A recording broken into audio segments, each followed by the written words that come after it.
സ്തോത്രം ചെയ്യുന്നു. ചില മാസങ്ങൾക്ക് ശേഷം ഉൾവാസികളുടെ ദൈവസന്നിധിയിൽ സാക്ഷിയായി നിൽക്കുവാൻ, ദൈവോചനമായി നിൽക്കുവാൻ ദൈവം ഒരുക്കി തന്ന നല്ല സമ്മർദ്ദമായി ദൈവത്തെ സ്തുതിക്കുന്നു. കഴിഞ്ഞ നാളുകളിൽ ദൈവത്തിൻ്റെ ധാരാളമായ കൃപ അനുഭവിക്കുവാനും സന്തോഷവും സമാധാനവും പ്രത്യാശയുള്ളവരായി ജീവിക്കാനും ദൈവം സഹായിച്ചു. അതിന് മുഖാന്തരമായി തീർന്നത് അനേക ദൈവദാസന്മാർ വികാസമായിരുന്നു. അതിനെയും അതിൻ്റെ കുടുംബത്തേക്ക് പ്രാർത്ഥിക്കുന്നുണ്ട്. ഞാൻ ദൈവത്തെ സ്തുതിക്കുന്നു. തുടർന്നും ഞങ്ങളുടെ പ്രാർത്ഥന, വിലയേറിയ പ്രാർത്ഥന എനിക്ക് ആവശ്യമാണ്. ഇന്ന് രാവിലെ ദൈവസന്നിധിയിൽ കടന്നു വരുമ്പോൾ ഇന്ന് ഒരുമിച്ച് ധ്യാനിക്കുവാനായിട്ട് ആഗ്രഹിക്കുന്നത് ഫിലിപ്പി ലേഖനത്തിൽ നിന്നും ചില ചിന്തകളാണ് പറയുവാൻ ആഗ്രഹിക്കുന്നത്. എങ്ങനെയാണ് ഫിലിപ്പി ലേഖനം ഉണ്ടായത് എന്ന് നമുക്കറിയാം. അപ്പോസ്തലനായിരിക്കുന്ന പൗലോസിന് മുഖാന്തരമുള്ള പ്രവർത്തനങ്ങൾ പ്രവൃത്തി 16-ാം അധ്യായത്തിൽ നാം വിശദമായിട്ട് വായിക്കുന്നുണ്ട്. 3 കൂട്ടം വിശ്വാസികൾ, 3 കൂട്ടം ജനത്തിൻ്റെ മാനസാന്തരത്തിൻ്റെ അനുഭവത്തിലൂടെ കടന്നുപോയപ്പോഴാണ് ഫിലിപ്പിയിൽ ഒരു സഭ രൂപീകരിക്കാൻ ഇടയായിത്തീർന്നത് എന്ന് അറിയാൻ കഴിയും. ലോകത്തിരിക്കുന്ന സഹോദരിമാരോട് അറിയിച്ചപ്പോൾ രുചിയുടെ ഹൃദയം കർത്താവ് തുറന്നതായിട്ട് നാം വായിക്കുന്നുണ്ട്. അവിടുന്ന് അനേക സ്ത്രീകളും ഈ സുവിശേഷത്തിന് സാക്ഷ്യം വഹിക്കുവാനിടയായിത്തീർന്നു. അനേകർ മുൻപോട്ട് കടന്നു വന്നു. തുടർന്ന് നാം വായിക്കുന്നുണ്ട്, ഒരു സ്ത്രീ മറ്റുള്ളവരുടെ പ്രേരണയാൽ ദുരാത്മാവിനാൽ സാധിക്കുന്ന ഒരു സ്ത്രീയുടേതായിരിക്കുന്ന മാനസാന്തരം, അത് മുഖാന്തരം ലഭിച്ച ആ പ്രയാസങ്ങൾ ശാസിക്കുകയും ആ സഹോദരി, ആ സ്ത്രീ രക്ഷിക്കപ്പെടുവാനും അത് മുഖാന്തരം ആയിത്തീർന്നു. പിന്നീട് നാം വായിക്കുന്നതിന് അതിനെ തുടർന്ന് അപ്പോസ്തലനായിരിക്കുന്ന പൗലോസിനെയും ശീലാസിനെയും ജയിലിൽ അടയ്ക്കുവാനും ഉപദ്രവം നൽകുകയാണ് ഇടയായിത്തീർന്നു. അതിനെ തുടർന്ന് അവിടെ ഉണ്ടായിരുന്ന ആ വലിയ ആത്മാവിൻ്റെ പ്രവർത്തനം ആരാധനം ഇളകുന്ന രീതിയിൽ ഒരു സംഭവമായിരുന്നു. നമുക്കറിയാം, ആരോഗ്യപ്രമാണെ രക്ഷിക്കപ്പെടുവാനിടയായിത്തീർന്നു. അതിനോട് ചേർന്ന് വലിയൊരു കൂട്ടം രക്ഷയിലേക്ക് കടന്നു വരുവാനിടയായിത്തീർന്നു. അതാണ് ഫിലിപ്പി ലേഖനത്തിൻ്റെ ആരംഭം എന്ന് നമുക്ക് കാണുവാൻ കഴിയും. ആ വലിയ ഉണർവ് ഉണ്ടായ ആ ഫിലിപ്പി സഭ ചില നാളുകൾക്ക് ശേഷം ആ ഉണർവ് നഷ്ടപ്പെടുകയും വിശ്വാസത്തിൻ്റെതായിരുന്ന ജീവിതത്തിൽ വന്ന ക്ഷീണത്തെ പ്രോത്സാഹിപ്പിക്കുവാനുള്ള കൊണ്ണം പരിശുദ്ധാത്മാവിനാൽ നിയന്ത്രിതമായിട്ട് എഴുതിയ ലേഖനമാണ് ഫിലിപ്പി ലേഖനം. ആ ഫിലിപ്പി ലേഖനത്തിൽ കൂടെ അപ്പോസ്തലനായിരിക്കുന്ന പൗലോസ് വെളിപ്പെടുത്തുന്ന ചില സത്യങ്ങളാണ് ഞാൻ ഇന്ന് ഒരുമിച്ച് നമ്മൾ ചിന്തിക്കുവാനായിട്ട് ആഗ്രഹിക്കുന്നത്. അപ്പോസ്തലനായ പൗലോസിനെ ദൈവത്തിൻ്റെതായിരിക്കുന്ന വലിയ കൃപ അനുഭവിച്ചുകൊണ്ട് അപ്പോസ്തലനായ പൗലോസ് വളരെ ധീരതയോടുകൂടെ ശക്തിയോടുകൂടെ അവിടെയുള്ള വിശ്വാസികളെ പ്രബോധിപ്പിക്കുന്ന പ്രബോധനമാണ് നമ്മൾ വായിക്കുന്നത്. അതിൻ്റെ 1-ാം അധ്യായത്തിൻ്റെ ലേഖനം 1-ാം അധ്യായത്തിൻ്റെ 2-ാം വാക്യത്തിൽ ഇപ്രകാരം വായിക്കുന്നു: നമ്മുടെ പിതാവായ ദൈവം എന്ന് പറയത്തക്കവണ്ണം അപ്പോസ്തലനായിരിക്കുന്ന പൗലോസിനെ ലഭിച്ച ധൈര്യം നമ്മുടെ ദൈവമാണ് എന്ന് പറയുവാനായിട്ട് പൗലോസ് ആഗ്രഹിക്കുകയാണ്. ആ ദൈവത്തിൻ്റെ ചില പ്രത്യേകതകളാണ് ഈ ലേഖനത്തിൽ കൂടെ നമുക്ക് പറയുവാനാണ്. എങ്ങനെയാണ് ബന്ധമുണ്ടായത്? നമുക്കറിയാം, യോഹന്നാന്റെ സുവിശേഷം 20-ാം അധ്യായത്തിന്റെ 17-ാം വാക്യം വായിച്ചാൽ അത് നമുക്ക് ആ ബന്ധം എങ്ങനെ ലഭിച്ചു എന്ന് നമുക്കറിയാം. ദൈവമായിട്ട് പിതാവായി തീർന്ന ബന്ധം എന്താണെന്ന് നമുക്ക് വായിക്കാൻ കഴിയും. യോഹന്നാന്റെ സുവിശേഷം 20-ാം അധ്യായം 17-ാം വാക്യം വായിച്ചാൽ ആ ബന്ധത്തെ എങ്ങനെ നമുക്ക് ലഭിച്ചു എന്ന് അവിടെ വെളിപ്പെടുത്തിയിട്ടുണ്ട്. യേശുവോട്, എന്നെ തുടരുത്, ഞാനിതുവരെ പിതാവിൻ്റെ അടുക്കൽ കയറിപ്പോയില്ല. എങ്കിലും നീ എൻ്റെ സഹോദരന്മാരുടെ അടുക്കൽ ചെന്ന് എൻ്റെ പിതാവും നിങ്ങളുടെ പിതാവും എൻ്റെ ദൈവവും നിങ്ങളുടെ ദൈവവുമായവരുടെ അടുക്കൽ ഞാൻ കയറിപ്പോകുന്നു എന്ന് അവനോട് പറക എന്ന് പറഞ്ഞു. അവിടെ നാം വായിക്കുന്നത്, നിങ്ങളുടെ ദൈവം എൻ്റെ ദൈവം നിങ്ങളുടെ ദൈവം, എൻ്റെ പിതാവ് നിങ്ങളുടെ പിതാവ് എന്ന് പറയത്തക്കവണ്ണം കർത്താവ് പറയുന്നത് യേശു മരിച്ചവരിൽ നിന്നും ഉയർത്തെഴുന്നേറ്റതിന് ശേഷമുണ്ടായ ആ ബന്ധമാണ് നമുക്ക് കാണുവാൻ കഴിയും. ആ വലിയ ബന്ധം നമുക്ക് ലഭിക്കുവാൻ തക്കവണ്ണം ഇടയായി തീർന്നുകൊണ്ട് ആ ബന്ധം അപ്പോസ്തലനായ പൗലോസ് അവകാശപ്പെടുകയാണ്. പിതാവായ ദൈവം നമ്മുടെ ദൈവമാണ്. തുടർന്ന് നാം വായിക്കുന്നുണ്ട് 6-ാം വാക്യത്തിൽ നാം വായിക്കുന്നത്, എന്റെ ദൈവത്തിന് സ്തോത്രം ചെയ്യുന്നു. എന്റെ ദൈവമെന്ന് അപ്പോസ്തലനായ പൗലോസ് പറയുന്നത് നമ്മുടെ ദൈവം എന്ന് പറഞ്ഞത് മാത്രമല്ല, ഇപ്പോൾ പൗലോസ് പറയുന്നത് എന്റെ ദൈവത്തിന് സ്തോത്രം ചെയ്യുന്നു. സ്വന്തമായിട്ട് അവകാശപ്പെടുവാൻ മാത്രം മതിയായ രീതിയിൽ ദൈവത്തെ കാണുകയാണ്. അത് മാത്രമല്ല, 4-ാം ഫിലിപ്പിലേഖനത്തിന്റെ 4-ാം അധ്യായത്തിന്റെ 19-ാം വാക്യത്തിൽ കടന്നു വരുമ്പോൾ നാം വായിക്കുന്നത്, എന്റെ ദൈവമോ നിങ്ങളുടെ ബുദ്ധിമുട്ടൊക്കെയും മഹത്വത്തോടെ തന്റെ ധനത്തിനൊത്തോളം ക്രിസ്തു യേശുവിൽ പൂർണ്ണമായി തീർത്തത്. എന്റെ ദൈവത്തിന്റെ ആ പ്രത്യേകതയാണ് നാം വായിക്കുന്നത്. എന്റെ ദൈവം നമ്മുടെ ജീവിതത്തിൽ ഈ ദൈവത്തെ അവകാശപ്പെടുവാൻ തക്കവണ്ണം ഉള്ള ബന്ധം നമുക്ക് ആവശ്യമാണ്. എന്റെ ദൈവം മതിയായവനാണ്. നാം പാടാറുണ്ട്, എന്റെ ദൈവം മതിയായവനാണെന്നുള്ള വലിയ പാട്ടൊക്കെ നമ്മൾ പാടാറുണ്ട്.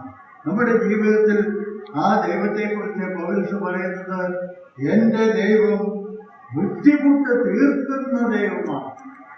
എന്റെ ദൈവം ബുദ്ധിമുട്ട് തീർക്കുന്നത് പൗലോസ് മാത്രമല്ല, നമ്മുടെ ജീവിതത്തിന്റെ ഓരോ വിശ്വാസികൾക്കും ധൈര്യത്തോടെ പറയുവാൻ കഴിയും, എന്റെ ദൈവം ബുദ്ധിമുട്ട് തീർക്കുന്നവനാണ്. ബുദ്ധിമുട്ടുള്ള എല്ലാവരുമാണ് ലോകത്തിൽ ജീവിക്കുന്നത്. നമുക്കറിയാം, 1-ാം മനുഷ്യനായിരിക്കുന്ന ആദാമിനെ കുറിച്ച് വായിക്കുന്നത്, ആദാം തന്റെ ജീവിതത്തിൽ ഏകനായിരിക്കുമ്പോൾ ദൈവം അവന്റെ ബുദ്ധിമുട്ട്, അവൻ്റെതായിരിക്കുന്ന ജീവിതത്തെ കരുത്തിലാക്കി കാണുവാൻ കഴിയും. ആദാമിന് ഒരു തക്ക തുണയെ ഉണ്ടാക്കി കൊടുക്കും. നാം വായിക്കുന്നുണ്ട്, ഉൽപ്പത്തി പുസ്തകത്തിന്റെ 2-ാം അധ്യായത്തിൽ വായിക്കുന്നുണ്ട്, തക്ക സമയത്ത് ഒരു ബുദ്ധിമുട്ട് തീർത്തു കൊടുക്കും. ആദാമിനെ തക്കത്ത് തുണ കൊടുക്കും. അതുകൊണ്ട് ദൈവം യോജിപ്പിച്ചതിനെ മനുഷ്യർ വേർതിരിക്കുന്നത് എന്ന് പറഞ്ഞ് മത്തായി സുവിശേഷം 19-ാം അധ്യായത്തിൽ വിവാഹത്തിന് വായിക്കുന്ന കാര്യമാണെങ്കിലും ദൈവം ചെയ്ത വലിയ പ്രവൃത്തിയാണ്. ദൈവമാണ് ആ തക്ക തുണയെ ഉണ്ടാക്കി കൊടുക്കുന്നത്. ദൈവമാണ് യോജിപ്പിച്ചത്. നമ്മുടെ ജീവിതത്തിൽ ആ അനുഭവം എപ്പോഴും ഓർക്കണം. ദൈവം ചെയ്ത പ്രവൃത്തിയാണ് ഒരു വിവാഹ ശുശ്രൂഷയിൽ നാം കാണുവാൻ കഴിയുന്നത്. ദൈവം യോജിപ്പിച്ചതിനെ മനുഷ്യർ വേർപിരിക്കരുത് എന്ന് പറഞ്ഞുകൊണ്ട് ദൈവത്തിന്റെ പ്രത്യേകമായിരിക്കുന്ന പ്രവൃത്തിയാണ് കുടുംബ സംവിധാനം എന്നുള്ളത്. അതുകൊണ്ട് കുടുംബ സംവിധാനം ഏറ്റവും മനോഹരമാക്കി തീർക്കാനുള്ള ഉത്തരവാദിത്വം നമ്മുടെ ഉണ്ട് എന്ന കാര്യം നാം ഓർക്കേണ്ടതാണ്. തുടർന്ന് നാം വായിക്കുമ്പോൾ, പഴയ നിയമത്തിലേക്ക് കടന്നു വരുമ്പോൾ, അബ്രഹാമിന്റെ ജീവിതത്തിലേക്ക് കടന്നു വരുമ്പോൾ ദൈവം വലിയ തക്ക സമയത്ത് തുണയായിരുന്നു. അവന്റെ ജീവിതത്തിൽ ദൈവം അനുസരണത്തിന്റെ ഒരു പ്രതീകമായിട്ടാണ് അബ്രഹാമിനെ കാണുന്നത്. അബ്രഹാം പുറപ്പെട്ടു വന്നതിന്റെ ദൈവത്തിന്റെ വിളി കേട്ടാണ് നടക്കുന്നത്. ഇപ്പോൾ അബ്രഹാമിനോട് പറയുകയാണ്, നിന്റെ ഏകജാതനായ പുത്രനെ, നീ സ്നേഹിക്കുന്ന നിന്റെ ഏകജാതനായ പുത്രനെ ഇസാക്കിനെ തന്നെ യാഗമർപ്പിക്കുവാൻ തക്കോണം പറഞ്ഞപ്പോൾ ദൈവത്തിന്റെ കൽപ്പനകൾക്ക് പൂർണ്ണമായിരിക്കുന്ന അനുസരണം കാണിച്ച അബ്രഹാമിനെ ദൈവം കൊടുക്കുന്ന വലിയ അനുഗ്രഹമുണ്ട്. അവന്റെ ജീവിതത്തിൽ അബ്രഹാം ഇസ്ഹാക്കിനെ യാഗമർപ്പിക്കുവാനായിട്ട് എല്ലാ ക്രമീകരണവും ചെയ്തു. അത്തിയടുത്ത് ഓങ്ങുന്ന സമയത്ത് ദൈവത്തിന്റെ ശബ്ദം അവിടെ കേൾക്കുകയാണ്. എന്താണ് വായിക്കുന്നത്? തക്ക സമയത്ത് എന്റെ ദൈവം സകല ബുദ്ധിമുട്ട് തീർക്കുന്ന ദൈവം തക്ക സമയത്ത് അവനെ രക്ഷിക്കുന്നതായി കാണുവാൻ, ഒരു ആട്ടുകുട്ടി അവിടെ ഒരുക്കുന്നതായി കാണുവാൻ കഴിയും. അവിടെ നിന്ന് അബ്രഹാമിനെ ദൈവം ബുദ്ധിമുട്ട് തീർക്കുന്ന ദൈവമായി. അതുപോലെ ഹാഗാറിന്റെ ജീവിതത്തിൽ കാണുവാൻ കഴിയും. ഹാഗാറിന്റെ ജീവിതത്തിൽ പ്രയാസങ്ങൾ കടന്നു വന്നപ്പോൾ അവന്റെ മകനെയും കൊണ്ട് അവർ പുറപ്പെട്ടു പോയപ്പോൾ മരുഭൂമിയിൽ കിടക്കുമ്പോൾ വെള്ളത്തിനാൽ ദാഹിക്കുമ്പോൾ ദൈവത്തിന്റെ ശബ്ദം കേൾക്കുകയാണ്. നാം വായിക്കുന്നുണ്ട്, ദൈവത്തിന്റെ ശബ്ദം കേട്ടിട്ട് തക്ക സമയത്ത് വെള്ളം കാണിച്ചു കൊടുക്കുകയും ദൈവം ആകാറിനെ അവിടുത്തെ രക്ഷിക്കുകയും ചെയ്തതായിട്ട് നമുക്ക് കാണുവാൻ കഴിയും. മകനെ രക്ഷിക്കുവാനും ഇടയായിത്തീർന്നതായിട്ട് നമുക്ക് കാണുവാൻ കഴിയും. അതുപോലെ ദൈവത്തിന്റെ പ്രവൃത്തി എല്ലാ വിശ്വാസികൾക്കും അവിടെ കാണുവാൻ കഴിയും. മോശയുടെ ജീവിതത്തിൽ കാണുമ്പോൾ മോശയെ ഇസ്രായേൽ ജനത്തിന് ഇസ്രായേലിൽ നിന്ന് പുറപ്പെടുവിച്ച് കൊണ്ടുവരുമ്പോൾ അവിടെ നിന്ന് ചെങ്കടലിന്റെ മുൻപിൽ വന്നു നിൽക്കുകയാണ്. വലിയ പ്രതിസന്ധി കടന്നു വന്നിരിക്കുകയാണ്. മനുഷ്യർക്ക് ചിന്തിക്കുവാൻ കഴിയാത്ത വലിയ പ്രതിസന്ധിയാണ് അവിടെ സംഭവിച്ചിരിക്കുന്നത്. മുൻപിൽ ചെങ്കടൽ, പിന്നിൽ ഇരച്ചു വരുന്ന ഫറവോന്റെ സൈന്യം, രണ്ടു ഭാഗത്തും കടക്കുവാൻ കഴിയാത്ത പാറക്കെട്ടുകൾ അടങ്ങിയ സ്ഥലം. ആ സ്ഥലത്ത് ദൈവത്തിന്റെ വലിയ പ്രവൃത്തി. മോശ അവിടെ നിലവിളിക്കുകയാണ്, വീട് കടന്ന് നിലവിളിക്കുകയാണ്. ദൈവത്തിൻ്റെതായിരിക്കുന്ന ശബ്ദമോടെ വരികയാണ്, നിന്റെ കയ്യിലുള്ള വടി നീട്ടുക എന്ന് പറഞ്ഞപ്പോൾ ദൈവം അവിടുന്ന് കൈ നീട്ടിക്കൊണ്ടാണ്. ആഴിയിൽ പാലൊരുക്കിയ ദൈവം അവൻ ബുദ്ധിമുട്ട് തീർക്കുന്ന ദൈവമാണെന്നാണ് മോശയ്ക്ക് കാണിക്കുന്നത്. നമ്മുടെ ജീവിതത്തിലും ഇതുപോലുള്ള പ്രതിസന്ധികൾ കടന്നു വരുമ്പോൾ ദൈവത്തിൽ ആശ്രയിക്കുവാനാണ് നമുക്ക് നൽകിയിട്ടുണ്ടാക്കി. അപ്പോസ്തലനായിരിക്കുന്ന പൗലോസ് പറയാണ്, എൻ്റെ ദൈവം ബുദ്ധിമുട്ട് തീർക്കുന്ന ദൈവമാണ്. മാത്രമല്ല പാറയിൽ നിന്നും വെള്ളം പുറപ്പെടുവിക്കുവാൻ കഴിവുള്ള ദൈവമാണെന്ന് മോശയ്ക്ക് കാണിച്ചു കൊടുത്തു. ഇസ്രായേൽ ജനം മോശയെ കല്ലെറിയുവാനായിട്ട് തുടങ്ങുകയാണ്. എന്നാൽ ദൈവത്തിന്റെ സന്നിധിയിൽ മോശ നിലവിളിച്ചപ്പോൾ ദൈവം ബുദ്ധിമുട്ട് തീർക്കുവാൻ കൊണ്ട് മതിയായ ദൈവമാണെന്ന് അവർ വെളിപ്പെടുത്തിയിരിക്കുകയാണ്. തുടർന്ന് നാം വായിക്കുന്നുണ്ട്, ദാവീദിന്റെ ജീവിതത്തിലും ദാവീദ് പറയുകയാണ്, യഹോവ എന്റെ ഇടയനാകുന്നു എന്ന് പറഞ്ഞുകൊണ്ട് ദൈവത്തിന്റെ ശക്തിയിൽ ആശ്രയിക്കുന്ന ദാവീദിനെ കാണുവാൻ കഴിയും. ദാവീദ് പറയുകയാണ്, നമുക്ക് സുപരിചിതമായി 23-ാം സങ്കീർത്തനം, യഹോവ എന്റെ ഇടയനാകുന്നു മാത്രമല്ല ഒരു താഴ്വരയിൽ കൂടെ നടക്കുമ്പോൾ ഭയപ്പെടുവാനില്ല, നീ എന്നോടുകൂടെ ഇരിക്കുന്നുവല്ലോ. ഒരു താഴ്വര എന്ന് പറഞ്ഞാൽ പ്രയാസമുള്ള സമയമാണ്, പ്രകാശമില്ല, ജീവിതത്തിൽ പ്രതിസന്ധികൾ മാത്രമാണുള്ളത്. അതിന്റെ മധ്യത്തിലും ദാവീദിനെ ആശ്രയിക്കുവാനുണ്ട്. എന്റെ ദൈവം മതിയായ ഇടയനാണ്, മാത്രമല്ല ഒരു താഴ്വരയിൽ കൂടെ നടക്കുമ്പോഴും എനിക്ക് ഭയപ്പെടുവാൻ ആവശ്യമില്ല, അവൻ എന്നോടുകൂടെ ഇരിക്കുന്ന ദൈവമാണ്. ആ ധൈര്യമാണ് ഗോലിയാത്തിന്റെ മുമ്പിലേക്ക് ദാവീദ് ചെല്ലുവാനും ഗോലിയാത്തിനെ ഒരു കല്ലുകൊണ്ട് വീഴ്ത്തുവാനും മതിയായിരിക്കുന്ന ധൈര്യം അവരെ ലഭിക്കുവാനിടയാക്കിയാണ്. ദാവീദിന്റെ രഹസ്യമായ ജീവിതത്തിൽ നാം വായിക്കുന്നുണ്ട്, അവന്റെ ആടിനെ പിടിക്കുവാൻ കടന്നു വന്ന സിംഹത്തെയും കരടിയെയും അതിനെ പിടിച്ച് കൊല്ലുവാൻ മതിയായ രീതിയിൽ ശക്തി ലഭിക്കുവാൻ ലഭിച്ച വിശ്വാസം എവിടെ നിന്ന് ലഭിച്ചു? എന്റെ ദൈവം സൂര്യൻ താഴ്വരയിൽ കൂടെ നടക്കുമ്പോൾ അവൻ കൂടിയിരിക്കുന്ന ദൈവമാണ്, അവൻ മതിയായ ദൈവമാണ്. അതാണ് അവനായി പറയുന്നു, എന്റെ ദൈവം ബുദ്ധിമുട്ടൊക്കെയും തീർത്തു തരുന്ന ദൈവമാണ്.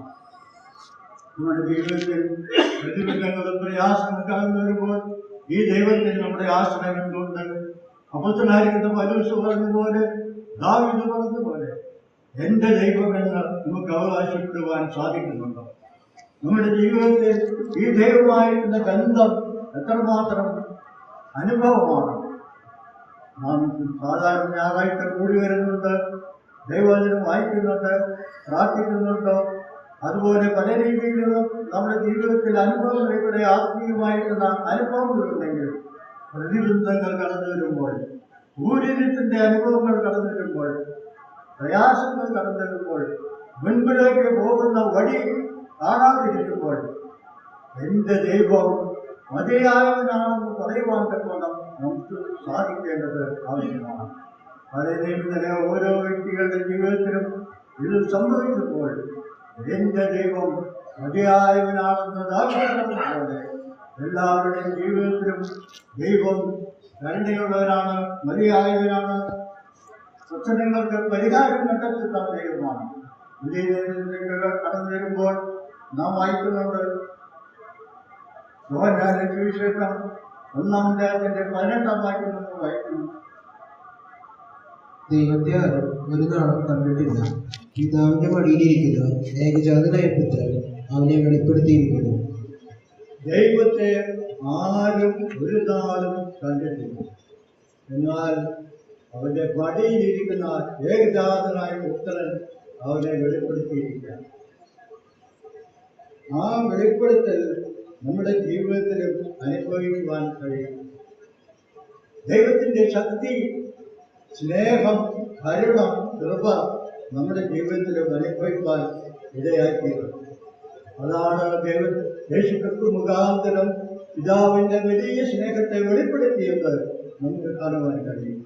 തന്റെ 3.5 വർഷക്കാലത്തെ ജീവിതം ഈ ഭൂമിയിൽ കടന്നപ്പോൾ അനേക രോഗികൾക്ക് അവൻ മതിയായവനാണെന്ന് കാണിച്ചു കൊടുത്തു. പിതാവിന്റെ സ്നേഹത്തെ വെളിപ്പെടുത്തുകയായിരുന്നു, കരുണയെ വെളിപ്പെടുത്തുകയായിരുന്നു, കരുതുന്നവനാണെന്ന് മനസ്സിലാക്കുകയായിരുന്നു. പല കുഷ്ഠരോഗികൾക്ക് സൗഖ്യം കൊടുത്തു, മരിച്ചവരെ ഉയർപ്പിച്ചു. തന്റെ മഹത്വം വെളിപ്പെടുത്തിയപ്പോൾ പിതാവിന്റെ സ്നേഹവും കരുണയും ആണ് വെളിപ്പെടുത്തിയത്. തുടർന്ന് നാം വായിക്കുന്നുണ്ട്, ലൂക്കോസിന്റെ സുവിശേഷം കടന്നു വരുമ്പോൾ 15-ാം അധ്യായത്തിൽ 3 കാണാതെ പോയതിനെ തിരഞ്ഞെടുക്കുന്ന കാര്യം നാം വായിക്കുന്നു. ലൂക്കോസിന്റെ സുവിശേഷം 15-ാം അധ്യായത്തിന്റെ 4 മുതൽ 6 വരെയുള്ള വാക്യങ്ങൾ വായിക്കുമ്പോൾ 3 കണ്ടെത്തലുകൾ അവിടെ കാണുവാൻ കഴിയും. അത് വായിക്കാം. നിങ്ങളിൽ ഒരാൾക്ക് 100 ആടുണ്ടെന്നിരിക്കട്ടെ, അതിലൊന്ന് കാണാതെ പോയാൽ അവൻ 99 മരുഭൂമിയിൽ വിട്ടയച്ച് ആ കാണാതെ പോയതിനെ കണ്ടെത്തും വരെ നോക്കി നടക്കാതിരിക്കുമോ? കണ്ടുകിട്ടിയാൽ സന്തോഷിച്ച് ചുമലിന്റെ അടുത്ത് വീട്ടിൽ വന്ന് സ്നേഹിതന്മാരെയും അയ്യൽക്കാരെയും വിളിച്ചുകൂട്ടി, കാണാതെ പോയ എൻ്റെ ആടിനെ കണ്ടുകിട്ടിയത് കൊണ്ട് എന്നോടുകൂടെ സന്തോഷിപ്പിനെന്ന് അവരോട് പറയും. നാം വായിക്കുമ്പോൾ മനോഹരമായിരിക്കുന്ന ഒരു ചിത്രമാണ് പിതാവിന്റെ സ്നേഹത്തെ വെളിപ്പെടുത്തുന്ന കാര്യം കർത്താവ് വെളിപ്പെടുത്തുന്നു. നമ്മൾ വായിക്കുന്നത് 4-ാം വാക്യത്തിൽ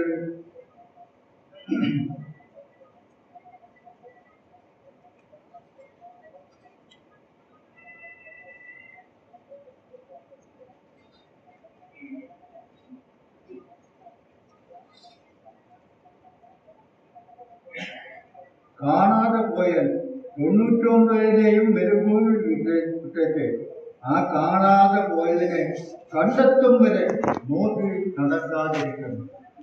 കർത്താവിന്റെ വലിയ സ്നേഹമാണ് അവിടെ വെളിപ്പെടുത്തിയത്. അതോടൊപ്പം തന്നെ പിതാവിന്റെ വലിയ സ്നേഹമാണ് അവിടെ വെളിപ്പെടുത്തിയത്. കണ്ടെത്തും വരെ അന്വേഷിക്കുന്ന ഒരു ദൈവം. നമ്മയ്ക്കെയും ദൈവമാണ് കണ്ടെത്തിയത്. നാം യോഹന്നാന്റെ സുവിശേഷം തന്നെ 4-ാം അധ്യായത്തിൽ വായിക്കുന്നുണ്ട്, പിതാവ് ആകർഷിക്കാതെ ആരും പുത്രന്റെ അടുക്കലേക്ക് കടന്നു വരുന്നില്ല എന്നാണ്. ഈ പുത്രന്റെ അടുക്കലേക്ക് കടന്നു വരണമെങ്കിൽ പിതാവിന്റെ ആകർഷണമാണ്. അതാണ് വെളിപ്പെടുത്തിയത്. ലൂക്കോസിന്റെ വായിച്ചത് നാം കാണുന്നത് കണ്ടെത്തും വരെ അന്വേഷിക്കുന്ന ഒരു ദൈവം. നാം കടന്നിരുന്ന അവസ്ഥ ഒരു കാലത്ത് രക്ഷിക്കപ്പെടുവാൻ കഴിയാതിരിക്കുന്ന അവസ്ഥയാണ്. എന്നാൽ ദൈവത്തിന്റെ സ്നേഹം നമ്മിലേക്ക് വെളിപ്പെടുത്തിയപ്പോൾ ആ കണ്ടെത്തും വരെ കടന്നു വന്ന പിതാവിന്റെ സ്നേഹമാണ് അവിടെ വായിക്കുന്നത്. കണ്ടു കിട്ടിയാൽ സന്തോഷിക്കുന്ന ഒരു ഇടയനാണ് പിതാവായ ദൈവമെന്ന് യേശുക്രിസ്തു വെളിപ്പെടുത്തുകയാണ്. കഴിഞ്ഞ നാളുകളിൽ നമ്മുടെ ജീവിതത്തിലെ അനുഭവങ്ങളിൽ നാം രക്ഷിക്കപ്പെടുന്നതിന് മുമ്പ് കാണാതെ പോയത് ആരായിരുന്നു എന്ന് നമ്മൾ ഓർക്കേണ്ടത് ആവശ്യമാണ്. ഞാൻ നേരത്തെ ആരാധനയ്ക്ക് വായിച്ചു, 96-ാം സങ്കീർത്തനത്തിൽ വായിച്ചു. അവിടെ നമ്മൾ വായിക്കുന്നത് കണ്ടെത്തുന്ന രക്ഷയുടെ സന്തോഷം എപ്പോഴും വെളിപ്പെടുത്തണമെന്ന് അവിടെ ആ സങ്കീർത്തനത്തിൽ വായിക്കുന്നത്. ആ രക്ഷയുടെ സന്തോഷം നമ്മുടെ ജീവിതത്തിൽ എപ്പോഴും ഓർക്കാം. ആ ഇടയിൽ ചെയ്യുന്ന കാര്യം എന്താണെന്നാണ് വായിക്കുന്നത്. കണ്ടു കിട്ടിയാൽ ചുമലിലെടുത്ത് നടക്കുന്ന ഒരു ഇടയനാണ്. ഈ ഇടയന്റെ സ്വഭാവം വെളിപ്പെടുത്തുന്നത് ആട് കിടക്കുന്ന സ്ഥാനം വരെ ചെല്ലുന്ന ഒരു ഇടയനെയാണെന്നും കാണുന്നു. ആട് കാണാതെ പോയാൽ കിടക്കുന്ന സ്ഥാനം ഏതാണ്? മറ്റുള്ളവർക്ക് കാണുവാൻ കഴിയാത്ത, ഇറങ്ങുവാൻ ചെയ്യാത്ത സ്ഥാനങ്ങളിലാണ് ആ ആട് കിടക്കുന്നത്.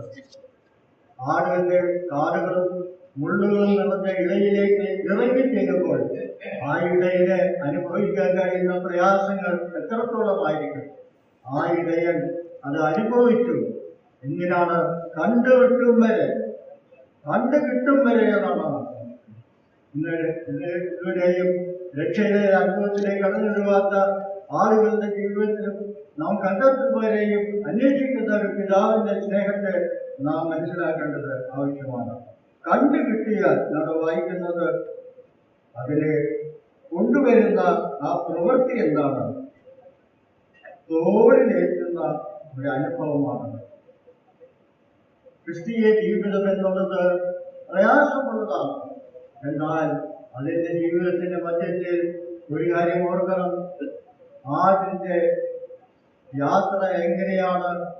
ആടിന് കിടന്ന സ്ഥാനം എവിടെയാണ്? അവിടെ നിന്നും അവനെ എടുത്ത് അവനെ തോളിലേറ്റിരിക്കുക. ഇപ്പോൾ ഈ യാത്ര എവിടേക്കാണ്? വീട്ടിലേക്കുള്ള യാത്രയാണെങ്കിലും ഇടയന്റെ തോളിലാണ് ആടിരിക്കുന്നത്. എത്ര സുരക്ഷിതമായിരിക്കുന്ന സ്ഥാനമാണ്! തോളിൽ ഏറ്റിരിക്കുമ്പോൾ ഈ ഇടയന് ആടും തമ്മിലുള്ള സൗഹാർദ്ദമാണ് അവിടെ കാണുന്നത്. ഇടയനോട് പറയുവാൻ ആടിന് പലതുമുണ്ട്. താൻ കിടന്നിരുന്ന സ്ഥാനത്ത് അനുഭവിച്ച വേദനകളുണ്ട്. താൻ പോകുന്ന ജീവിതത്തിന്റെ അനുഭവങ്ങളൊക്കെയുണ്ട്. അനുഭവങ്ങളൊക്കെയും ആട് ഇടയനോട് പറയുമ്പോൾ അത് കേൾക്കുന്നത് ഒരു ഇടയനാണ് എന്ന് വായിക്കുന്നത്. സങ്കീർത്തനങ്ങൾ ഇന്ന് വായിക്കുന്നുണ്ട്, അവൻ എൻ്റെ ചെവി ചായ്ച്ചു, എൻ്റെ പ്രാർത്ഥനയ്ക്ക് ചെവി ചായ്ച്ചു എന്ന് വായിക്കുന്നുണ്ട്. കാരണം എന്താണ്? നാം ഇരിക്കുന്നത് ഇടയന്റെ തോളിലാണ്. ആ ഇടയന്റെ തോളിൽ ഇരിക്കുമ്പോൾ ഇടയന്റെ ചെവിയിലേക്ക് വളരെ എളുപ്പത്തിൽ കാര്യങ്ങൾ എത്തിക്കുവാൻ കഴിയും. ചെവി ചായ്ക്കുന്ന ഇടയനാണ്. ക്രിസ്തീയ ജീവിതം ഭാരമുള്ള ജീവിതമാണ്. ഈ ലോകത്തിലെ പ്രയാസങ്ങളും പ്രശ്നങ്ങളും അഭിമുഖീകരിക്കുമ്പോൾ അതിന്റെ മധ്യത്തിൽ ശാരീരികമായ ക്ഷീണമായിരിക്കാം, സാമ്പത്തികമായിരിക്കുന്ന പ്രയാസങ്ങളായിരിക്കാം, മറ്റ് പലവിധമായിരിക്കുന്ന പ്രതിസന്ധിയായിരിക്കാം. എന്നാൽ നമ്മുടെ ഇടയനോട് വളരെ വ്യക്തമായി പറയുവാനുള്ള അവസരമുണ്ട്. നാം ഇടയന്റെ തോളിലാണ്. നാം കണ്ടുകിട്ടിയിരിക്കുകയാണ്. മാത്രമല്ല, യാത്ര തുടർന്നുകൊണ്ടിരിക്കുകയാണ്. ആ യാത്രയിൽ നാം ഇടയനോട് സംസാരിക്കുവാൻ കഴിവുള്ളവരായി തീരണം. ഇടയനെ ആഗ്രഹിക്കുന്നത് അതിനാണ്. അവനോട് എന്തെങ്കിലും പറയുവാനുണ്ട്. തുടർന്ന് നാം വായിക്കുന്നുണ്ട്, ഇടയനെ ആരിനോട് പറയുവാനുള്ള ഏറ്റവും എളുപ്പമായ മാർഗമാണ്. ഈ മാർഗം നാം ഉപയോഗിക്കുന്നുണ്ടോ? നമ്മുടെ ജീവിതത്തിൽ നമ്മുടെ യാത്ര ഇടയന്റെ തൊഴിലാണെങ്കിലും ഇടയനുമായിട്ട് നാം സംസർഗം എത്രമാത്രം അഭേദ്യമായിരിക്കണം എന്ന കാര്യം ഓർക്കുകയാണ്. അവസാനമായി വായിക്കുന്നത്, അവന് വീട്ടിൽ എത്തും വരെയും ചുമക്കുന്ന ഒരു ഇടയനാണ്. ആ ഇടയന്റെ മഹത്വം എത്ര വരെയാണ്! വിളിച്ച ദൈവം വിശുദ്ധനെന്ന് പറഞ്ഞുകൊണ്ട് നമ്മൾ പാടാറുണ്ട്. എന്നാൽ നാം അതിന്റെ മഹത്വം നാം എത്രമാത്രം മനസ്സിലാക്കുവാൻ സാധിക്കുന്നുണ്ട്. നാം അത് വായിക്കുന്നത്, അവൻ വീട്ടിൽ എത്തും വരെയും അവനെ ചുമക്കുന്ന ഒരു ദൈവമാണ്. വഴിയിൽ വിളിച്ച് വേർതിരിച്ച് അവനെ വഴിയിൽ വിട്ടുകളയുന്ന ഒരു ദൈവമല്ല. അതാണ് എന്റെ ദൈവത്തിന്റെ പ്രത്യേകത. ഈ ദൈവത്തെ നാം എത്രമാത്രം തിരഞ്ഞെടുത്ത് അപ്പൊ ദാവീദിന്റെ സങ്കീർത്തനമാണ്. നമുക്ക് 4-ാം സങ്കീർത്തനം നാം വായിക്കുന്നുണ്ട്, അവങ്കിലേക്ക് നോക്കിയ പ്രകാശിതരായി അവരുടെ മുഖം രചിച്ചു പോയിട്ടില്ല എന്ന് നാം വായിക്കുന്നത്. നമ്മുടെ ജീവിതത്തിന്റെ അനുഭവങ്ങളിൽ ഈ ഇടയനെ നാം എന്റെ ഇടയൻ, എന്റെ ദൈവം എന്ന് പറഞ്ഞുകൊണ്ട് നാം എത്രമാത്രം ആശ്രയിക്കുവാനാണ്. അതിന്റെ വായിച്ചവന്റെ മറ്റൊരു ഉപമയാണ് കർത്താവ് വെളിപ്പെടുത്തുന്നത്. ഇടയന്റെ അനുഭവമായിട്ട് ഒരു പിതാവിന്റെ ദൈവത്തിന്റെ അനുഭവമാണ് അവിടെ വായിക്കുന്നത്. 15-ാം അധ്യായത്തിന്റെ 22 മുതൽ 24 വരെയുള്ള വായിക്കുന്നു. അപ്പൻ തന്റെ ദാസന്മാരോട്, വേഗം നിരന്തരമായ അങ്കി കൊണ്ടുവന്ന് ഇവനെ ധരിപ്പിക്കും, ഇവന്റെ കൈക്ക് മോതിരവും കാലിന് ചെരുപ്പും ഇടുവയ്ക്കും, തടിച്ച കാളക്കുട്ടിയെ കൊണ്ടുവന്ന് അറപ്പിൽ നാം തിന്ന് ആനന്ദിക്കാം. ഈ എൻ്റെ മകൻ മരിച്ചവനായിരുന്നു, വീണ്ടും ജീവിച്ചു, കാണാതെ പോയിരുന്നു, കണ്ടുകിട്ടിയിരിക്കുന്നു എന്ന് പറഞ്ഞു. അങ്ങനെ അവർ ആനന്ദിച്ചു തുടങ്ങി. നമ്മൾ വായിക്കുന്നത് സുപരിചിതമായിരിക്കുന്ന ചരിത്രമാണ്. പിതാവിനുണ്ടായ 2 പുത്രന്മാരിൽ ഒരാൾ ഇറങ്ങിപ്പോവുകയാണ്. അവകാശം വാങ്ങിക്കൊണ്ടാണ് അവൻ പോകുന്നത്. ലോകപ്രകാരമുള്ള മനുഷ്യരെയും പറഞ്ഞു ഇനി അവൻ വരുവാൻ സാധ്യതയില്ല. കാരണം എന്താണ്? എല്ലാ അവകാശങ്ങളും വാങ്ങി പോകുകയാണ്. അവൻ പോകുന്നത് ഈ ലോകത്തിലേക്കാണ് കടന്നു പോകുന്നത്. പിൻമാറ്റക്കാരനായിരിക്കുന്ന ഒരു വ്യക്തിയുടെ ആ ചരിത്രമായിട്ടാണ് അത് കാണുവാൻ കഴിയുന്നത്. അവൻ കടന്നുപോയതിനു ശേഷം പിതാവിന്റെ മനസ്സ് ഉരുക്കിക്കൊണ്ടിരിക്കുകയാണ്. കാരണം എന്താണ്? ഈ ആടിനെ കണ്ടത്, ആട് പോയ സ്ഥാനത്ത് നിന്ന് കൊണ്ടുവന്നതുപോലെ ഈ പിതാവ് മകനെയും അവിടെ വളരെ നന്നായി സൂക്ഷിച്ച് പരിപാലിച്ചുകൊണ്ടിരിക്കുകയാണ്. എന്നാൽ നാം വായിക്കുന്നത് അവൻ സകലവും സ്വരൂപിച്ച് അവൻ ദൂരദേശത്തേക്ക് കടന്നു. ദൈവത്തിന്റെ കരുണയും കൃപയും അനുഭവിച്ച വ്യക്തികൾ പിന്മാറ്റത്തിലേക്ക് പോകുമ്പോൾ ദൈവത്തിന്റെ ഹൃദയത്തിലുണ്ടാകുന്ന വേദനയാണ് ആ വാക്കുകൾ, തുടർന്നുള്ള വാക്കുകൾ നാം വായിക്കുന്നത്. എങ്കിലും നാം വായിക്കുന്നത് അവനെ കാത്തിരിക്കുന്ന ഒരു പിതാവിനെയാണ്. എങ്ങനെയാണത് മനസ്സിലാക്കുവാൻ കഴിയുന്നത്? അവൻ പോയിട്ട് ചില നാളുകളായി. ലോകപ്രകാരമുള്ള എല്ലാവരും പറഞ്ഞു ഇനി അവൻ തിരിച്ച് വരുവാൻ സാധ്യതയില്ല എന്ന്. അവന്റെ വാതിൽ അടഞ്ഞു പോയതാണ്. എന്നാൽ പിതാവിനൊരു ആഗ്രഹമുണ്ട്, അവൻ വരുമെന്നുള്ള കാര്യം, അവൻ തിരിച്ചു വരുമെന്നുള്ള കാര്യം അവൻ ആഗ്രഹിക്കുകയാണ്. അവൻ പ്രാർത്ഥിച്ചുകൊണ്ടിരിക്കുകയാണ്. പിതാവ് ആഗ്രഹിച്ചുകൊണ്ട് നോക്കിക്കൊണ്ടിരിക്കുകയാണ്, എന്ന് വരും എന്നുള്ളത്. ദൈവത്തിന്റെ കരുണയും കൃപയും അനുഭവിച്ച ദൈവജനം പിന്മാറ്റത്തിൽ പോയാൽ ദൈവത്തിന്റെ ഹൃദയം എത്ര വേദനയുള്ളതാണെന്ന് ആ ഭാഗം അവിടെ വെളിപ്പെടുത്തുകയാണ്. മകൻ പോയിരിക്കുകയാണ്, നാളുകളായി പോയിരിക്കുകയാണ്, വരുവാൻ സാധ്യതല്ല. എന്നാൽ പിതാവിന്റെ ഹൃദയത്തിലെ വാഞ്ച അവിടെ വെളിപ്പെടുത്തുന്ന 4 വാക്കുകൾ ഞാൻ വായിക്കുവാൻ ആഗ്രഹിക്കുകയാണ്. അവൻ വായിക്കുന്നത്, ദാസന്മാരോട് വേഗം നേത്രമായ അങ്കി കൊണ്ടുവരുവാൻ പറഞ്ഞു. അത് എപ്പോഴാണ് അവൻ വാങ്ങിവെച്ചത്? മകൻ വീട്ടിലില്ലാതിരുന്നപ്പോൾ. അവന്റെ ഹൃദയം വേദനപ്പെട്ടുകൊണ്ടിരിക്കുകയാണ്. അവൻ പോയിരിക്കുകയാണ്, അവന്റെ വസ്ത്രം കീറിപ്പോയിട്ടാണ്, അവന്റെ വസ്ത്രം നാശമായി പോയിക്കൊണ്ടിരിക്കുന്നു. അവന്റെ കയ്യിൽ ധാരാളം വസ്ത്രങ്ങളുണ്ടായിരുന്നു, അതൊക്കെയും നഷ്ടമായി പോയിരുന്നു. എന്നാൽ മകൻ തിരിച്ചു വരുമെന്നുള്ള ഉറപ്പ് അവൻ പിതാവിനുള്ളതുകൊണ്ട് അവൻ നേത്രമായ വസ്ത്രം അവിടെ ഒരുക്കി വീട്ടിൽ വെച്ചിരിക്കുകയാണ്. ദൈവജനമേ, നമ്മളെ കാത്തിരിക്കുന്ന ഒരു പിതാവിനെയാണ് അവിടെ കാണുവാൻ കഴിയുന്നത്. മകൻ വീട്ടിലില്ല, വീട്ടിലേക്ക് വരുവാൻ സാധ്യമല്ല എന്ന് ലോകം കണക്കാക്കുമ്പോൾ പിതാവ് കാത്തിരിക്കുന്നത് മടങ്ങി വരുന്ന ഒരു മകനെയാണ്. അതുകൊണ്ട് മകൻ വീട്ടിലില്ലാതിരുമ്പോഴും മകന് വേണ്ടി നേത്രമായ ഒരു അങ്കി തയ്യാറാക്കി വീട്ടിൽ വെച്ചിരിക്കുകയാണ്. ദൈവത്തിന്റെ വലിയ സ്നേഹവും ദൈവത്തിന്റെ വലിയ കരുതലും എന്റെ ദൈവം മതിയായവനാണെന്നുള്ള കാര്യം ബുദ്ധിമുട്ട് തീർക്കുന്ന ദൈവമാണെന്ന് അവിടെ വെളിപ്പെടുത്തുന്ന ഒരു അനുഭവമാണ്.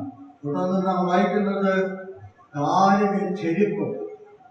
അവൻ ദൂരദേശത്തേക്കാണ് പോയിരിക്കുന്നത്. അവന്റെ ചെരുപ്പ് നഷ്ടമാകുവാൻ സാധ്യതയുണ്ടെന്ന് ഈ മകൻ അപ്പനറിയാം. അതുകൊണ്ട് അപ്പൻ കരുതി വെച്ചിരിക്കുകയാണ്. എന്താണ്? ഒരു ചെരുപ്പ് അവിടെ വെച്ചിരിക്കുകയാണ്.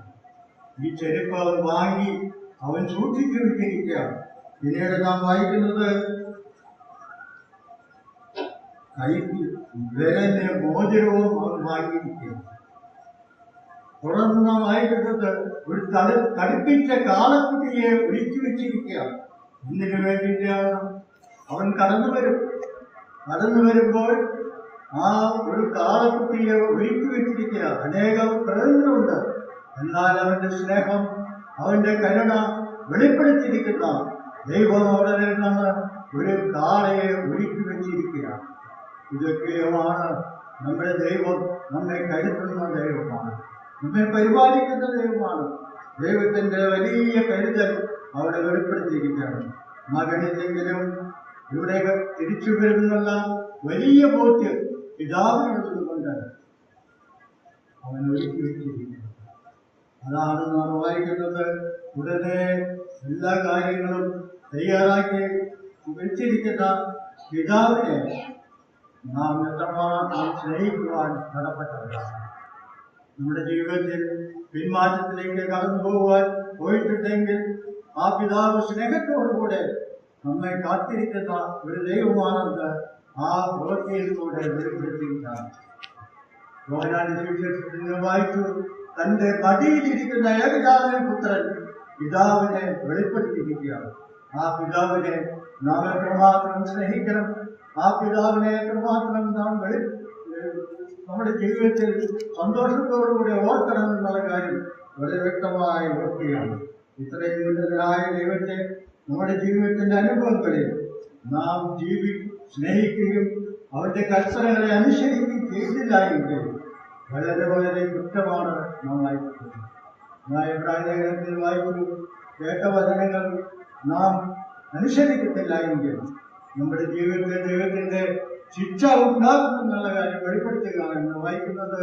അതുകൊണ്ട് കേട്ടവർ അധികം ശ്രദ്ധയോടുകൂടെ കേട്ട് ദൈവത്തിന്റെ കാര്യക്കുന്ന വചനങ്ങളെ നമ്മുടെ ഹൃദയങ്ങളിൽ വ്യത്യസ്തമാക്കിക്കൊണ്ട് ദൈവത്തിന് വേണ്ടി ജീവിക്കുവാൻ നാം കടപ്പെട്ടവരാണ്.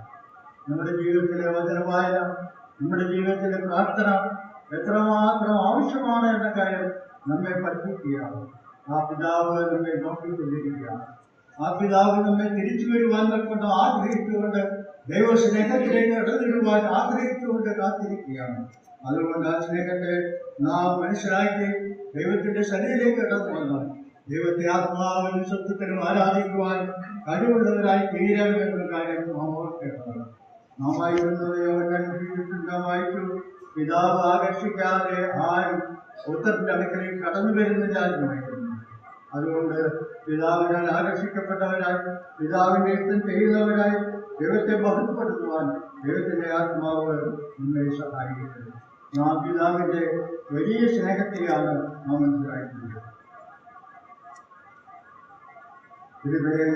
ലേഖനത്തിൽ നാം വായിച്ചത് പുത്രനായി പൗലോസ് പറയുകയാണ്, എന്റെ ദൈവം മതിയായ ദൈവമാണ്, എന്റെ ദൈവം ബുദ്ധിമുട്ട് തീർക്കുന്ന ദൈവമാണ്. ആ ദൈവത്തെ ആശ്രയിക്കണം, ആ ദൈവത്തിൽ നിന്ന് വിട്ടുപോകാൻ ആവശ്യമില്ല എന്ന് വിശ്വാസികളോട് പ്രബോധിക്കുമ്പോൾ തന്നെ അവരെ ഉറപ്പിക്കുവാനും ആണ് ഈ അപ്പോസ്തലനായിട്ടും പൗലോസ് ശ്രമിച്ചത് എന്ന് കാണുവാൻ കഴിയും.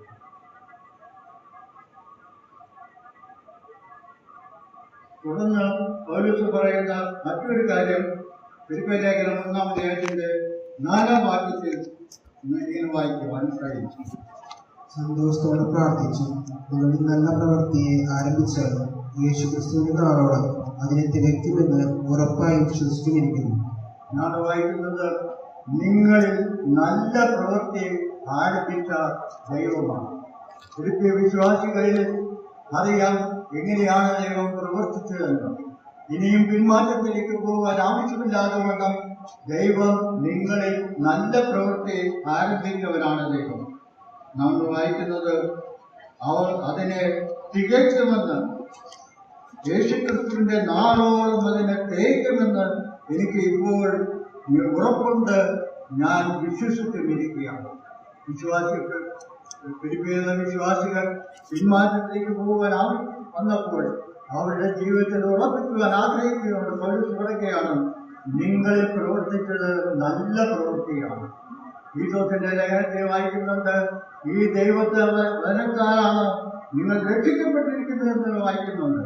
ഈശോത്തിന്റെ ലേഖനം 3-ാം അധ്യായത്തിന്റെ 3-ാം വായിക്കുമ്പോൾ നാം വായിക്കുന്നുണ്ട്, മുന്തിയവരും ബുദ്ധികെട്ടവരും അനുസരണമില്ലാത്തവരും വഴിതിരിഞ്ഞ് നടക്കുന്നവരും ജ്ഞാനമോഹങ്ങൾക്കും ഭോഗങ്ങൾക്കും അധീനരും ഈർഷ്യയിലും അസൂയയിലും കാലം കഴിയുന്നവരും ദോഷത്തരും അന്യോന്യം പകയ്ക്കുന്നവരും ആയിരുന്നല്ലോ. എല്ലാ അവസ്ഥകളെ കുറിച്ചോട് വായിക്കുന്നുണ്ട്. എന്നാൽ ദൈവത്തിന്റെ വചനത്താലാണ് നിങ്ങളെ വീണ്ടും പിടിപ്പിച്ചിരിക്കുന്നത് എന്ന് അവരെ ഓർപ്പിക്കുകയാണ്. ഓരോ സ്നേഹത്തിൽ നിന്ന് വായിക്കുന്നുണ്ട്, നമുക്ക് അദ്ദേഹത്തിന്റെ പല വായിക്കുന്നുണ്ട്. നമ്മെ ഇരുട്ടിന്റെ അധികാരത്തിൽ നിന്ന് വിടുവിച്ചു. പിന്നെ ആക്കിയിരിക്കുന്ന സ്ഥാനമേവടെയാണ് സ്നേഹസ്വരൂപനായ പുത്രന്റെ രാജ്യത്തിലാണ്. ആ പിതാവിന്റെ സ്നേഹത്തെ വിവരിക്കുന്ന വാക്കെന്താണ്? സ്നേഹസ്വരൂപനായ ദൈവം. ഇരുട്ടിന്റെ അധികാരത്തിൽ നിന്ന് വിടുവിച്ചു എന്ന് മാത്രമല്ല, സ്നേഹസ്വരൂപനായ പുത്രന്റെ ആ വലിയ അവകാശത്തിലേക്ക് നമ്മെ കൊണ്ടുവന്നിരിക്കുകയാണ്. ദൈവത്തിന്റെ വലിയ നാമം മഹത്വമുള്ളതാകട്ടെ. നിങ്ങളിൽ നല്ല പ്രവൃത്തി ആരംഭിച്ചവൻ അവസാനം വരെയും നടത്തുവാൻ ക്രിസ്തുവിന്റെ നാളുള്ള അവസാനത്തെ നാളുകളുടെയും നിവർത്തിപ്പാൻ ശക്തനാണ്. യൂദയുടെ ലേഖനത്തിൽ നിന്ന് വായിക്കുന്നത്, അതിന്റെ അവസാന വാക്യത്തിൽ വായിക്കുന്നത്, വീഴാതെ കൊണ്ടും സൂക്ഷിച്ച് തന്റെ മഹിമാസന്നതയിൽ നിർത്തുവാൻ കഴിവുള്ളവരാണ് നമ്മുടെ ദൈവമെന്ന് യൂദയുടെ ലേഖനത്തിൽ കൂടെ നമ്മൾ വായിക്കുന്നുണ്ട്. ഇത്രമാത്രം ഉന്നതനായ ദൈവത്തെ നാം ഭക്തിയോടെ സേവിക്കുന്നില്ല എങ്കിൽ, നാം സന്തോഷത്തോടുകൂടെ ദൈവസേനയിൽ കടന്നുവന്ന് സ്തോത്രം ചെയ്യുന്നില്ല എങ്കിൽ നാം പിന്മാറ്റത്തിന്റെ അവസ്ഥയിലാണ്. അതായത് ദൈവസന്നിധിയിൽ സന്തോഷവും സ്തുതിയും സ്തോത്രം വർദ്ധിക്കുവാൻ നാം ശക്തരാകുന്നില്ല എങ്കിൽ നമ്മുടെ ക്രിസ്തീയ ജീവിതം പിന്മാറ്റത്തിലേക്ക് പോയിക്കൊണ്ടിരിക്കുകയാണ്. ലോക സ്നേഹത്തിലേക്ക് വഴുതി വീണുകൊണ്ടിരിക്കുകയാണ്. അതുകൊണ്ട് പ്രിയ ദൈവജനങ്ങളെ സന്തോഷത്തോടെ സ്തോത്രം ചെയ്യുവാൻ, ദൈവസേനയിൽ ഒരുക്കമുള്ളവരായി കടന്നിടുവാൻ ഈ വചനങ്ങളാൽ ദൈവം നമ്മെ സഹായിക്കുന്നത്. ലേഖനത്തിന്റെ 3-ാം അധ്യായത്തിന്റെ 9-ാം വാക്യത്തിൽ നാം വായിക്കുന്നുണ്ട്, ഞാൻ ക്രിസ്തുവിനെ നേടേണ്ടതിനും ന്യായപ്രമാണത്തിൽ നിന്നുള്ള എൻ്റെ സ്വന്തം നീതിയല്ല, ക്രിസ്തുവിലുള്ള വിശ്വാസം മൂലം ദൈവം വിശ്വസിക്കുന്നവർക്ക് നൽകുന്ന നീതി തന്നെ ലഭിച്ച് അവരെ ഇരിക്കേണ്ടതിനും വിശ്വസിക്കുന്നവർക്ക് ദൈവം നീതി നൽകുന്ന ദൈവമാണ്. എന്താണ് നീതി നൽകുന്ന ദൈവം? നമ്മുടെ പാപങ്ങളെ ബോധിക്കുന്ന മാത്രമല്ല, നമ്മെ നീതിമാൻ എന്ന പേരിനെ യോഗ്യരാക്കി തീർക്കുന്ന ദൈവമാണ്. എന്റെ ദൈവത്തിന്റെ വലിയ പ്രത്യേകതകളാണ് നാം കാണപ്പെടുന്നത്. അതുകൊണ്ട് ഈ ലോകത്തിൽ ജീവിക്കുമ്പോൾ നീതിയുടെ അനുഭവങ്ങൾ വെളിപ്പെടുത്തുവാൻ കഴിവുള്ളവരായി തീരണം. റോമാലേഖനത്തിലാണ് നാം വായിക്കുന്നത്, എങ്ങനെയാണ് ആ നീതി വെളിപ്പെടുത്തുന്നത്? ഒരുവന് കർത്താവായ യേശുക്രിസ്തുവിനെ രക്ഷിതാവായും കർത്താവുമായി സ്വീകരിക്കുമ്പോൾ അവന് നൽകുന്ന പദവിയാണ് നീതിമാൻ എന്നുള്ള പദവി. നാം വായിക്കുന്നത് റോമലേഖനം 10-ാം അധ്യായത്തിൽ വായിക്കുന്ന പോലെ, യേശുവിനെ കർത്താവെന്ന് വായുകൊണ്ട് ഏറ്റുപറയുകയും ദൈവനെ മരിച്ചവരിൽ നിന്ന് ഉയർത്തിക്കുന്ന ഹൃദയം കൊണ്ട് വിശ്വസിക്കുകയും ചെയ്യുമ്പോൾ നമ്മുടെ ഹൃദയങ്ങളിൽ ഉണ്ടാകുന്ന അനുഭവമാണ് രക്ഷ എന്നുള്ളത്. അത് ദൈവത്തിന്റെ ദാനമാണ്. എന്നാൽ ആ ദാനത്തോടുകൂടെ ദൈവം നൽകുന്ന അനുഭവമാണ് നീതിമാൻ എന്നുള്ള വാക്ക്. ആ നീതിമാൻ എന്നുള്ള വാക്ക് ലഭിക്കുമ്പോൾ നാം വിശ്വാസത്താലാണ് അത് അനുഭവിക്കുവാൻ കഴിയുന്നത്. അതുകൊണ്ട് നീതിയുടെ വസ്ത്രം ധരിച്ചവരായി നാം ഈ ലോകത്തിൽ ജീവിക്കുമ്പോൾ, നമുക്കറിയാം അഴുക്ക് നിറഞ്ഞ ലോകത്തിലാണ് ജീവിക്കുന്നത്. ലോകത്തിലേക്ക് ജീവിക്കാതെ നീതിയുടെ വസ്ത്രം കളങ്കൂടാതെ ഉപയോഗിക്കാനുള്ള നമ്മുടെ ജീവിതത്തിലെ സൂക്ഷ്മത ആവശ്യമാണ്.